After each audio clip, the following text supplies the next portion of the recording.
आप सुनेंगे मार्गशीर्ष मास महात्म्य का अध्याय 10। श्री नारायण मुनि कहते हैं, हे मुनि, उस तेजो पुंज के सामने ध्यान और स्तुति करके खड़े हुए उन देवताओं ने उस तेजो राशि के मध्य भाग में एक कमनीय शरीर को देखा, जो सजल जलधर के समान श्याम कांति से युक्त एवं परम मनोहर था। उसके मुख पर मंद मुस्कान की छटा छा रही थी। उसका रूप परमानंद जनक तथा त्रिलोकी के मन को मोह लेने वाला था। उसके दोनों गालों पर मकर आकार कुंडल जगमगा रहे थे। उत्तम रत्नों के बने हुए नुपुरों से उसके चरणाबिंदों की बड़ी शोभा हो रही थी। उसी तेज पुंज में देवताओं ने मनोहर अंग वाली श्री राधा को भी देखा। वे मंद मुस्कुराहट के साथ अपनी ओर देखते हुए प्रियतम को तिरछी चितवन से निहार रही थी। उन श्रेष्ठ परमेश्वर और सुंदरी परमेश्वरी का ध्यान करके सब देवताओं को बड़ा आश्चर्य हुआ।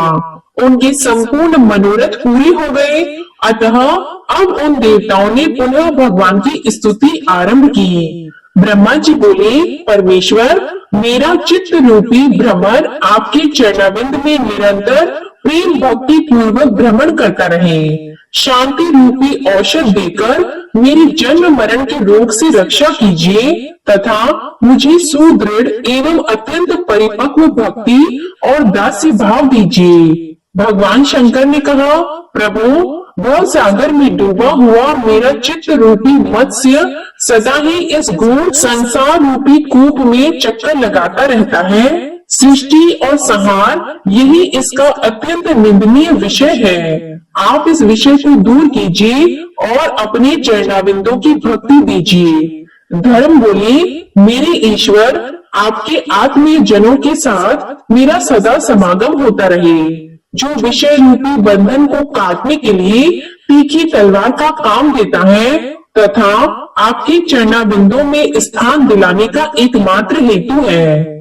आप जन्म जन्म में मुझे अपने चरणाबिंदों की भक्ति प्रदान कीजिए। भगवान नारायण कहते हैं, इस प्रकार स्तुति करके पूर्ण मनोरथ हुए वे तीनों देवता कामनाओं की पूर्ति करने वाले श्री राधा वल्लभ के सामने खड़े हो गए। देवताओं की यह स्तुति सुनकर कृपा निधान श्री कृष्ण की मुखा अरविंद पर मंद मुस्कान खिल उठी। वे उनसे हितकर एवं सत्य वचन बोले। श्री कृष्ण ने कहा, तुम सब लोग इस समय मेरे धाम में पधारे हो। यहाँ तुम्हारा स्वागत है, स्वागत है। शिव के आश्रय में रहने वाले लोगों का तो कुशल पूछना उचित नहीं है। यहाँ आकर तुम निश्चिंत हो जाओ। मेरे रहते तुम्हें क्या चिंता है? मैं समस्त जीवों के भीतर विराजमान हूँ, परंतु स्तुति से ही प्रत्यक्ष होता हूँ। तुम्हारा जो अभिप्राय है वह सब मैं निश्चित रूप से जानता हूँ। देवताओं, शुभ अशुभ जो भी कर्म है वह समय पर ही होगा। बड़ा और छोटा सब कार्य काल से ही संपन्न होता है। वृक्ष अपने अपने समय पर ही सदा फूलते और फलते हैं। समय पर ही उनके फल पकते हैं और समय पर ही वे कच्चे फलों से युक्त होते हैं। सुख दुख, संपत्ति विपत्ति, शोक चिंता तथा शुभ अशुभ सब अपने अपने कर्मों के फल हैं और सभी समय पर ही उपस्थित होते हैं। तीनों लोकों में न तो कोई किसी का प्रिय है और न अप्रिय है। समय आने पर कार्यवश सभी लोग अप्रिय अथवा प्रिय होते हैं। तुम लोगों ने देखा है, पृथ्वी पर बहुत से राजा और मनु हुए और वे सभी अपने अपने कर्मों के फल के परिपाक से काल के अधीन हो गए। तुम लोगों का यहाँ गोलोक में जो एक क्षण व्यतीत हुआ है, उतने में ही पृथ्वी पर 7 मनवंतर बीत गए। 7 इंद्र समाप्त हो गए। इस समय 8वें इंद्र चल रहे हैं। इस प्रकार मेरा काल चक्र दिन रात भ्रमण करता रहता है। इंद्र, मनु तथा राजा सभी लोग काल के वशीभूत हो गए। उनकी कीर्ति, पृथ्वी, पुण्य और पाप की कथा मात्र शेष रह गई है। इस समय भी भूमि पर बहुत से राजा दुष्ट और भगवान निंदक हैं। उनके बल और पराक्रम महान है, परंतु समय अनुसार वे सब के सब कालांतक यम के ग्रास हो जाएंगे। यह काल इस समय भी मेरी आज्ञा से उपस्थित है। वायु मेरी आज्ञा मानकर ही निरंतर बहती रहती है। मेरी आज्ञा से ही आग जलती और सूर्य तपते हैं। देवताओं मेरी आज्ञा से ही सब शरीरों में रोग निवास करते हैं। समस्त प्राणियों में मृत्यु का संचार होता है तथा वे समस्त जलधर वर्षा करते हैं। मेरे शासन से ही ब्राह्मण ब्राह्मणत्व में, तपोधन तपस्या में, ब्रह्मर्षि ब्रह्म में और योगी योग में निष्ठा रखते हैं। वे सब के सब मेरे भय से भीत होकर ही स्वधर्म कर्म के पालन में तत्पर हैं। मेरे जो भक्त हैं वे सदा निशंक रहते हैं क्योंकि वे कर्म का निर्मूलन करने में समर्थ हैं। देवताओं मैं काल का भी काल हूँ, विधाता का भी विधाता हूँ, संहारकारी का भी संहारक तथा पालक का भी पालक परात्पर परमेश्वर हूँ। मेरी आज्ञा से ये शिव संहार करते हैं, इसलिए इनका नाम हर है। तुम मेरे आदेश से सृष्टि के लिए उद्यत रहते हो, इसलिए विश्व सृष्टा कहलाते हो और धर्म देव रक्षा के कारण ही पालक कहलाते हैं। मैं भक्तों का प्राण हूँ और भक्त भी मेरे लिए प्राणों के समान है। जो नित्य मेरा ध्यान करते हैं उनका मैं दिन रात स्मरण करता हूँ। 16 अणु से युक्त अत्यंत तीखा सुदर्शन नामक चक्र महान तेजस्वी है। संपूर्ण जीवधारियों में जितना भी तेज है वह सब उस चक्र के तेज के 16वें अंश के बराबर भी नहीं है। आप सब देवता और प्राणाधिका लक्ष्मी भी मुझे भक्त से बढ़कर प्यारी नहीं है। देवेश्वरों भक्तों का भक्ति पूर्वक दिया हुआ जो द्रव्य है उसको मैं बड़े प्रेम से ग्रहण करता हूँ, परंतु अभक्तों की दी हुई कोई भी वस्तु मैं नहीं खाता। निश्चय ही उसे राजा बलि ही भोगते हैं। जो अपने स्त्री पुत्र आदि स्वजनों को त्याग कर दिन रात मुझे ही याद करते हैं, उनका स्मरण मैं भी तुम लोगों को त्याग कर अहर्निश किया करता हूँ। जो लोग भक्तों ब्राह्मणों और गौओं से द्वेष रखते हैं, यज्ञों और देवताओं की हिंसा करते हैं, वे शीघ्र ही उसी तरह नष्ट हो जाते हैं जैसे प्रज्वलित अग्नि में तिनके। जब मैं उनका घातक बनकर उपस्थित होता हूँ तब कोई भी उनकी रक्षा नहीं कर पाता।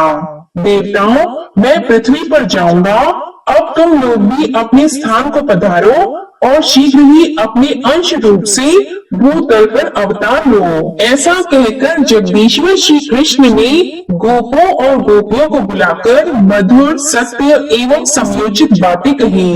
गोपों और गोपियों सुनो, तुम सबके सब नंद राय जी का जो उत्कृष्ट ब्रज है वहां जाओ, उस ब्रज में अवतार ग्रहण करो। राधिके तुम भी शीघ्र ही वृषभानु के घर पधारो। वृषभानु की प्यारी स्त्री बड़ी साध्वी है, उनका नाम कलावती है। वे सुबल की पुत्री है और लक्ष्मी के अंश से प्रकट हुई है। वास्तव में वे पितरों की मानसी कन्या है तथा नारियों में धन्या और मान्या समझी जाती है।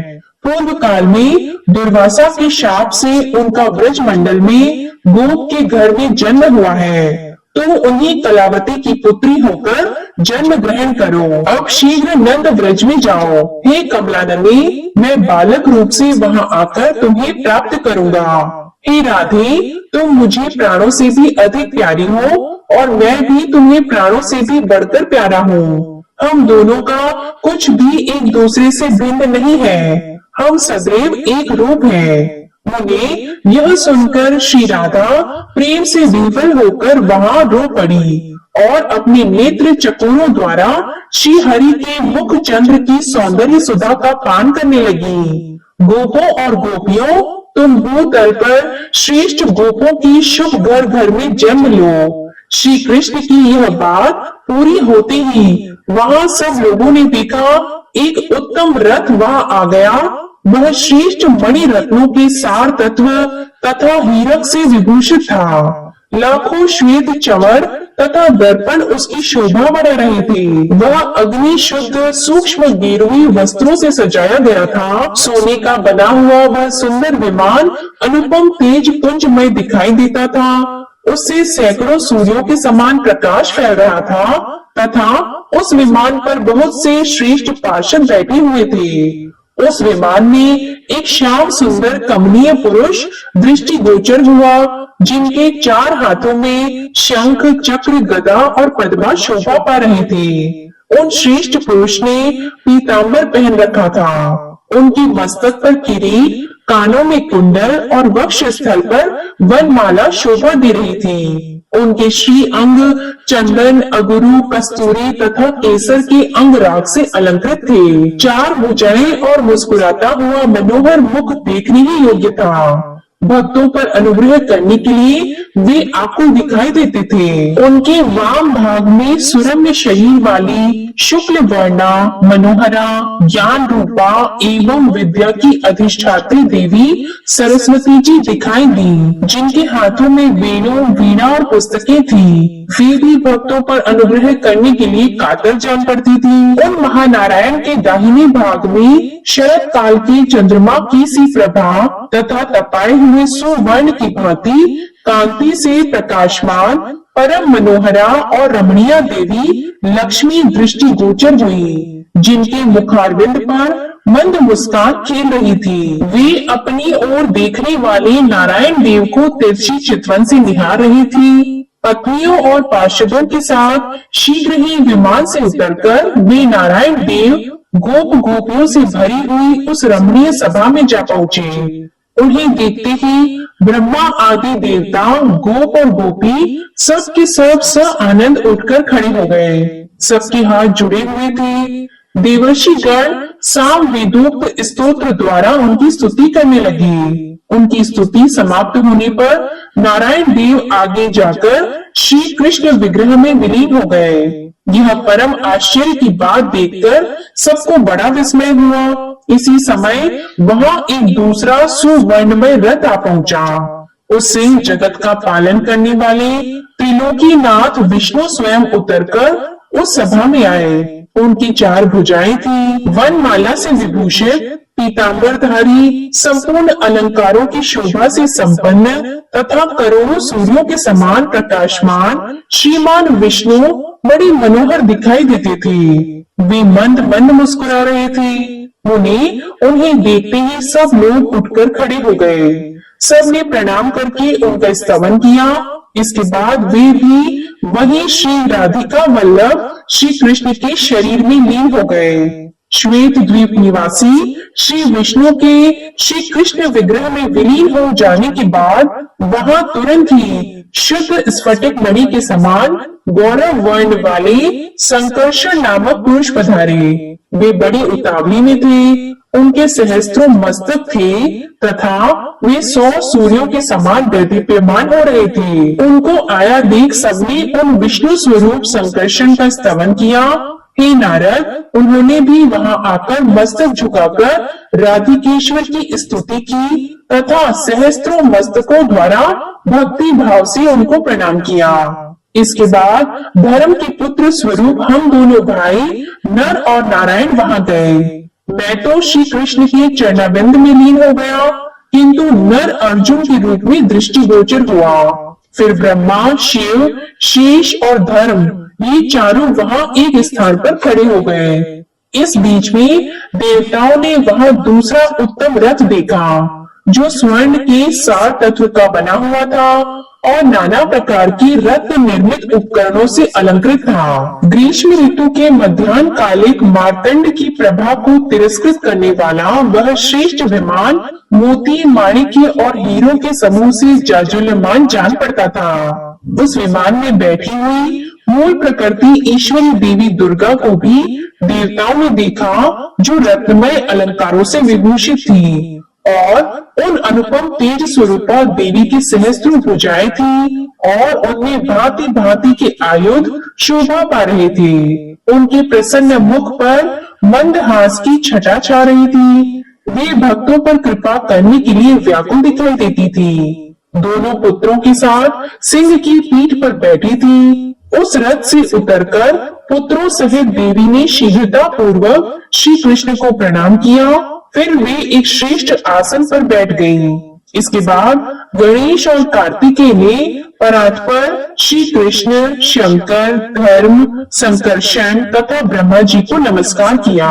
उन दोनों देवेश्वरों को निकट आया देखकर वे सब देवता उठकर खड़े हो गए।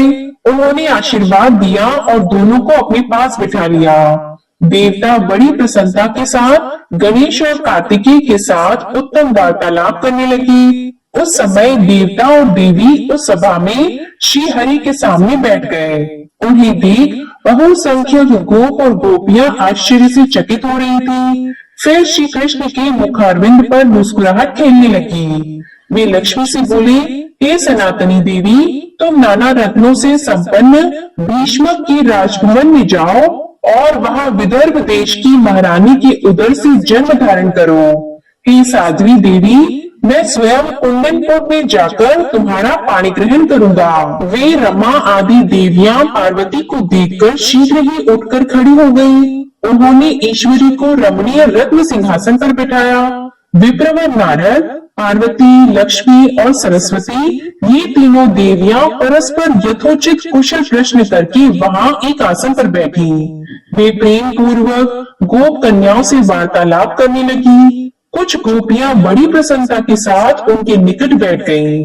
इसी समय जगदीश्वर श्री कृष्ण ने वहां पार्वती से कहा, सृष्टि और संहार करने वाली कल्याणमयी महामाया स्वरूपिणी देवी शुभे, तुम अंश रूप से नंद के व्रज में जाओ और वहां नंद के घर यशोदा के गर्भ में जन्म धारण करो। मैं भूतल पर गांव गांव में तुम्हारी पूजा करवाऊंगा। समस्त भूमंडल में, नगरों और वनों में मनुष्य वहां की अधिष्ठात्री देवी के रूप में भक्ति भाव से तुम्हारी पूजा करेंगे और आनंद पूर्वक नाना प्रकार के द्रव्य तथा दिव्य उपहार तुम्हें अर्पित करेंगे। शिवे, तुम जो ही भूतल का स्पर्श करोगी, त्यों ही मेरे पिता वसुदेव यशोदा की सूतिकागार में जाकर मुझे वहां स्थापित कर देंगे और तुम्हें लेकर चले जाएंगे।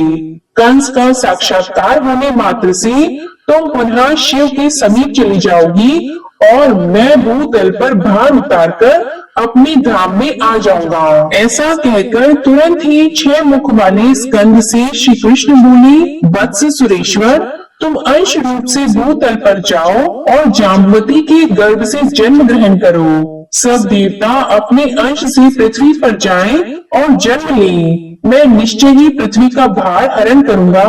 हे नारद, ऐसा कहकर राधिका नाथ श्रेष्ठ सिंहासन पर बैठे। फिर देवता, देवियां, गोप और गोपियां भी बैठ गईं।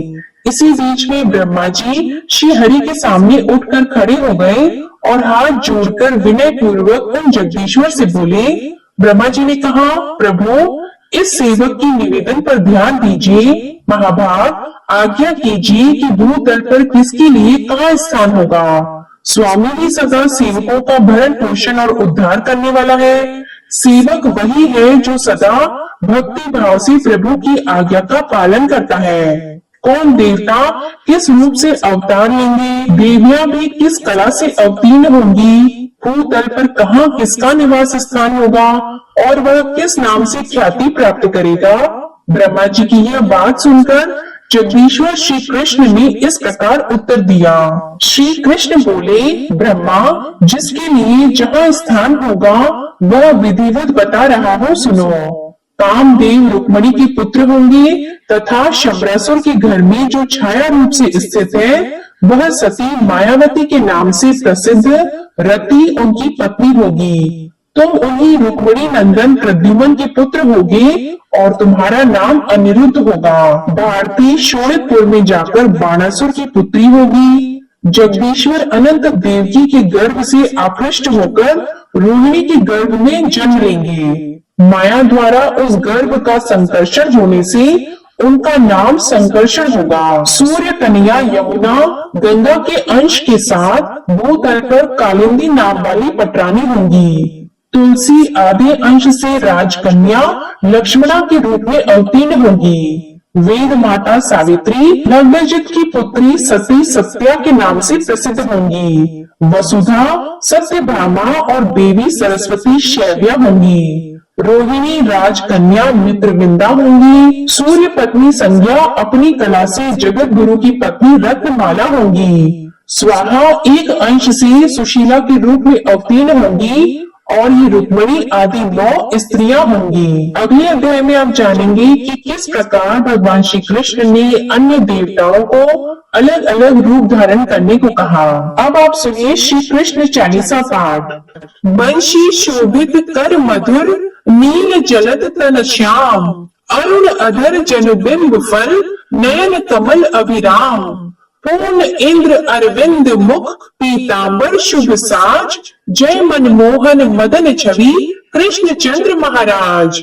जय यदुनंदन जय जगवंदन जय वसुदेव देवकी नंदन जय यशोदा सुत नंद दुलारी जय प्रभु भक्तन की द्रुग तारे। जय नट नागर नाग नथैया कृष्ण कन्हैया धेनु चरैया पुनि नख पर प्रभु गिरिवर धारो आओ दीनन कष्ट निवारो।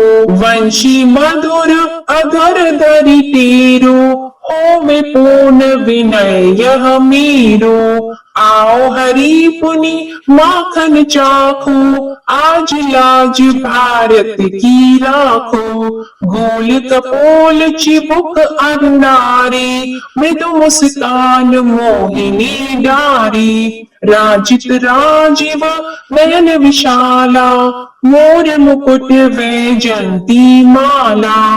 कुंडल श्रवण पीत पट आछी कटी किंकिणी काचनी काची। नील जलज सुंदर तनु सोहे छबिल किशोर नर मुनि मन मोहे।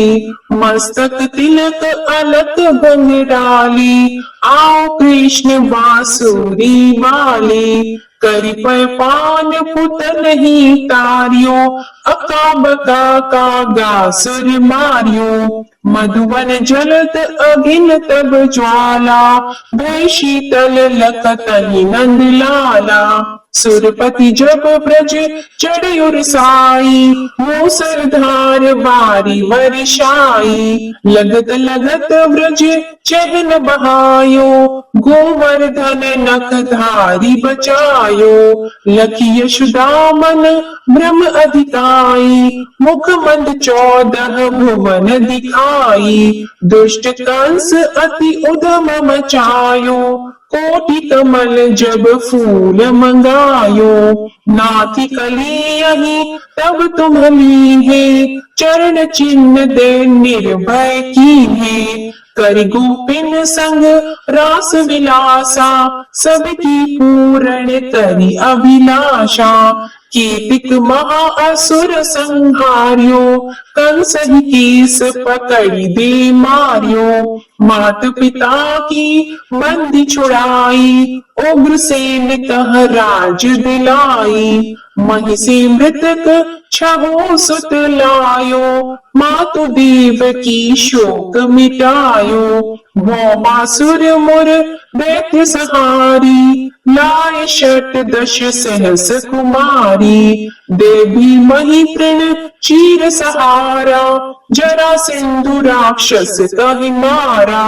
असुर बकासुर आदिक मारियो भक्तन की तब कष्ट निवार्यो। दीन सुदामा की दुख टारियो तंदुल 3 मूठ मुख डारियो। श्री कृष्ण चालीसा समाप्त होती है। प्रेम से बोलिए भगवान श्री कृष्ण की जय।